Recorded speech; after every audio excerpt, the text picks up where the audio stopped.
Very good morning to everyone. आज हम लोग देखने जा रहे हैं उत्तराखंड के पूर्वी परीक्षाओं में पूछे गए कुछ इंपॉर्टेंट क्वेश्चंस और उनके आंसर्स। तो चलिए शुरुआत करते हैं पहले क्वेश्चन के साथ। मेसोपोटामिया के हथियार बने थे, तो ये बने थे कांस के। कांस जिसको हम लोग इंग्लिश में ब्रॉन्ज कहते हैं। अगर मेसोपोटामिया की बात की जाए तो इसके कुछ पॉइंट्स हम देख लेते हैं। फारस की खाड़ी के उत्तर में स्थित जो वर्तमान में इराक है उसको प्राचीन काल में मेसोपोटामिया कहा जाता था। मेसोपोटामिया की सभ्यता दजला और फरात दो नदियों के मध्य में विकसित हुई थी। अब बात की जाए मेसोपोटामिया शब्द की तो इसका अर्थ है नदियों के बीच की भूमि। मेसोपोटामिया के जो निवासी थे वो मूलतः भेड़ की खाल के कपड़े पहना करते थे। दूसरा प्रश्न, वैदिक कालीन उत्तराखंड में किस जन का शासन था? तो ये था त्रिस्तु जन का। आर्यों की प्रशासनिक इकाई 5 भागों में बांटी गई थी, जो कि थे कुल, ग्राम, विश, जन और राष्ट्र। तो जो ग्राम का मुखिया था उसको ग्रामीण और विश का प्रधान विशपति कहलाता था। जन के शासक को राजन कहा जाता था। दशा यज्ञ जिसका उल्लेख ऋग्वेद के 7वें मंडल में हुआ है, उस लड़ाई का जो विजयी राजा त्रिस्तु था, इसने भी बाद में उत्तराखंड जो एरिया है उसमें शासन किया था। तीसरा प्रश्न, झालीमाली देवी की पूजा पद्धति की पांडुलिपि का पता लगाया था? तो ये लगाया था डॉक्टर यशवंत सिंह कटोच ने। देखा जाए तो ये झालीमाली देवी जो मंदिर है वो चंपावत तिमली सड़क मार्ग के आसपास फुगर गांव में झाली देवी का मंदिर है। ये काली कुमायूं के राजाओं की कुलदेवी मानी जाती थी। सन 1970 तक नवरात्रों में इस मंदिर में भव्य मेले लगाए जाते हैं। पहली नवरात्रि को झालीमाली देवी की डोली घटोत्कच मंदिर पहुंचाई जाती थी, जो विजयदशमी के दिन वापस झालीमाली मंदिर लाई जाती है। अगर बात की जाए इसकी मान्यता की तो मान्यता के अनुसार जो झालीमाली देवी हैं वो घटोत्कच की बहनें थी। विजयदशमी के दिन घटोत्कच मंदिर में भैंसे की बलि दी जाती थी, जो कि यह परंपरा अब पूरी तरह से बैन हो चुकी है। चलिए देखते हैं अगला प्रश्न। हमेल है, हमेल क्या है? सिक्कों की बनी गले में पहनने वाली एक माला। अशर्फियों या फिर पुराने रुपयों को धागे में बांधकर एक बनाई जाती है, जो हम लोग बेसिकली माला गले में पहनते हैं। गले में पहनने वाले और आभूषण जो उत्तराखंड में प्रयोग में आते हैं वो है गलाबंद, लॉकेट, चरियों, हांसुली, काठी माला, मूंगों की माला और चंद्रौली। अगला प्रश्न, कटेर के हिंदू राजा खड़ग या फिर खड़ग सिंह का मेहताओं के देश कुमाऊं में भागने का उल्लेख किस ग्रंथ में आया है? तो ये आया है तारीख मुबारक शाही में। इस बुक की बात करें तो इस किताब को याहिया बिन अहमद सरहिंदी ने लिखा है, जिसे कि सैयद वंश के शासक मुबारक शाह का संरक्षण प्राप्त था।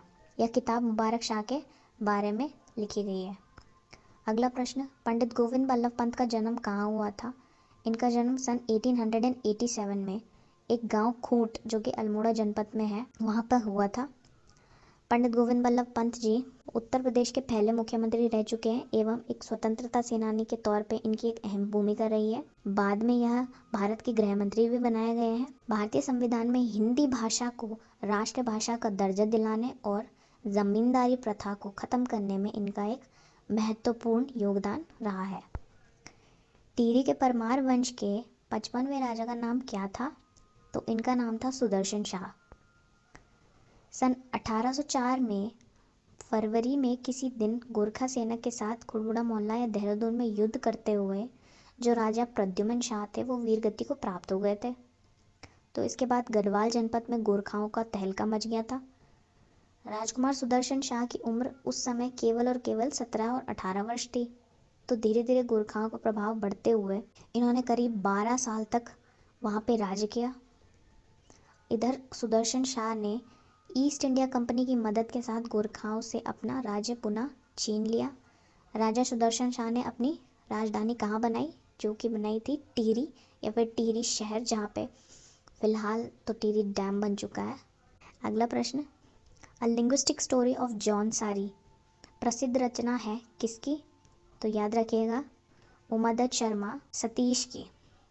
अगर हम बात करें लीलाधर जगुड़ी की तो इनकी रचनाओं के अनुभव में आकाश के चांद को 1997 में साहित्य अकादमी पुरस्कार प्राप्त हुआ है। गढ़वाल की लोक कथाएं जो कि 2 भागों में है, शिवानंद नौटियाल जी की काफ़ी प्रमुख रचनाएं हैं। राजेंद्र धस्माना जी, जिन्होंने कुछ महत्वपूर्ण नाटक लिखे हैं, जिनमें से जंगजोड़, अर्धग्रामेश्वरम। गांधी जी दांडी मार्च साबरमती के किस तिथि को प्रारंभ हुआ और किस तिथि को दांडी पहुंचे? तो जो तिथि उन्होंने आरंभ की थी वो थी 12 मार्च 1930 में, और ये पहुंचे थे 5 अप्रैल 1930 ईस्वी को। अगर हम दांडी मार्च के बारे में और बात करें तो 12 मार्च 1930 को अहमदाबाद के पास जो साबरमती आश्रम है वहाँ से इन्होंने शुरू किया था, तथा दांडी गांव ये लोग 24 दिन में पैदल मार्च करते हुए दांडी पहुँचे थे, जिसे नमक मार्च या फिर दांडी सत्याग्रह के रूप में भी जाना जाता है। 1930 में महात्मा गांधी के द्वारा अंग्रेज सरकार के जो नमक के ऊपर उन्होंने टैक्स लगाना शुरू कर दिया था, उसके विरुद्ध उन्होंने ये आंदोलन किया था। कुमाऊं पर गोरखा आक्रमण के समय नेपाल नरेश थे, तो ये थे रण बहादुर शाह। अगर इन देखें तो हर्षदेव ने 1790 ईस्वी में गोरखा शासक बहादुर शाह को कुमाऊं पर आक्रमण करने हेतु आमंत्रित किया था, लेकिन तब तक जो बहादुर शाह गोरखा राज्य की सीमा जो थे वो काली नदी तक विस्तार कर चुका था, और अब वह स्वयं भी गोरखा राज्य में कुमाऊं को मिलाना चाह रहा था। तो आज के लिए इतना ही। अगर आपको वीडियो अच्छी लगी हो तो please do like, share and subscribe our YouTube channel. Thank you.